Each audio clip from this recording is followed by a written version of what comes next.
दोस्तों, ये सच है कि राधा कृष्ण की प्रेम कहानी अमर है, पर क्या आपको पता है कि श्री राधा का किसी भी धार्मिक पुस्तक जैसे महाभारत भागवत में जिक्र ही नहीं मिलता। इसलिए कुछ लोग राधा को काल्पनिक मानते हैं। कुछ इतिहासकार का तो यहाँ तक मानना है कि श्री कृष्ण की पत्नी रुक्मिणी का दूसरा नाम ही राधा था। तो आइए जानते हैं इस रहस्य का सच क्या है।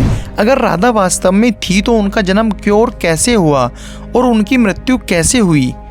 आखिर क्यों राधा रानी का विवाह श्री कृष्ण से ना होकर किसी दूसरे व्यक्ति से किया गया था, ये भी हम इसी वीडियो में जानेंगे। इसलिए वीडियो को अंत तक जरूर देखें। यदि आप चैनल पर नए हैं तो चैनल को सब्सक्राइब कर बेल आइकन को प्रेस करें ताकि नेक्स्ट वीडियो की नोटिफिकेशन आप तक पहुंच सके। दोस्तों, जब भी बात श्री कृष्ण की होती है तो राधा रानी का नाम अपने आप ही उनके साथ जुड़ जाता है। यूं कहिए कि राधा कृष्ण जुड़कर एक मंत्र तैयार होता है जिसे जपने से अपार शांति और सुख की प्राप्ति होती है। लेकिन आश्चर्य की बात है कि द्वापर युग में भगवान विष्णु के अवतार श्री कृष्ण और माता लक्ष्मी की अवतार राधा कभी एक दूसरे के नहीं हो सके, बल्कि राधा रानी का विवाह किसी और व्यक्ति से किया गया था। सबसे पहले जानते हैं राधा का जन्म क्यों और कहाँ हुआ था। दोस्तों, श्री राधा ने यमुना के निकट रावल ग्राम में वर्षभान और कीर्ति के यहाँ राधा के रूप में जन्म लिया।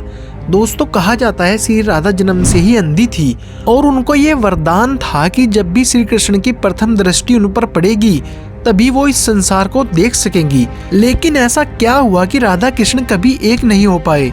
दोस्तों, शुरुआत में राधा कृष्ण वृंदावन में एक साथ रहते थे, परंतु कुछ समय बाद श्री कृष्ण को अपने मामा कंस की ओर से मथुरा आकर युद्ध लड़ने का संदेश मिला, जिसके बाद श्री कृष्ण वृंदावन छोड़कर मथुरा आ गए। लेकिन राधा ने आते समय श्री कृष्ण से वचन लिया कि वे अपने जीवन के अंत में यानी मृत्यु से पहले श्री कृष्ण के दर्शन करना चाहती हैं। कृष्ण ने राधा को वचन दिया और मथुरा चले आए। समय बीतता गया और श्री कृष्ण अपने राजपाट में व्यस्त हो गए।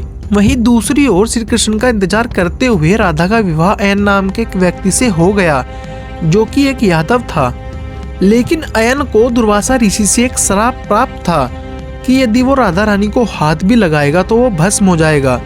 यही कारण है कि अयन राधा रानी से विवाह करने के बाद भी उनका पति नहीं बन सका और इसलिए राधा कृष्ण विवाह के बाद भी एक दूसरे से जुड़े रहे।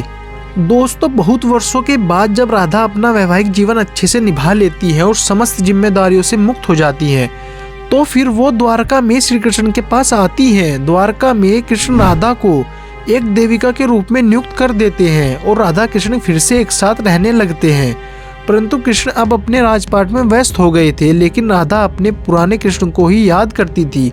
इसलिए श्री कृष्ण का पुराने दिन जैसा साथ न पाकर राधा और अधिक परेशान रहने लगी।